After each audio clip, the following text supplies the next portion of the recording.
على سيدنا محمد waxaan jecelahay inaan aad iyo aad ugu mahadceliyo jaamacadda City Code xafladan munaasabadan afurka ay soo qaban qaabisay iyo kulanka is aragga maamulayaashii waa fadhiyaan khiyaarta ahaa waxaan u maleynayaa waa la xusay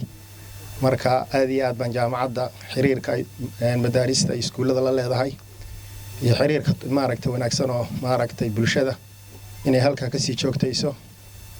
waxaan leeyahay aad iyo aad baa u mahadsantihiin kulamadana waa kulamada aqoon isweydaarsiga oo wax la isweydiiyo haddana waxa lagu jiraa bishii barakaysneed oo Ramadaan marka waxaan leeyahay jazaakumullahu khayran sida aad maaragtay noo soo maaragtay casuunteen jaamacadda iyo madaarista iyo iskuuladana xiriir wanaagsan baa ka dhaxayeen halkaasna in laga sii joogteeyo baan aad iyo aad u danaynaynaa haddaanu nahay bahda Umar bin Abdulcasiisna jaamacadda xiriir wanaagsan ma la leenahay inaan sii joogteyno waa wax maaragtay meesha ku jirta maamulayaasha saaxiibada ayaan maaragtayna waxa leeyahay insha Allah taala jaamacadda maaragtay si fiican xiriirkeeda loo hagaajiyo aad iyo aad baa u mahadsantihiin. Assalaamu calaykum.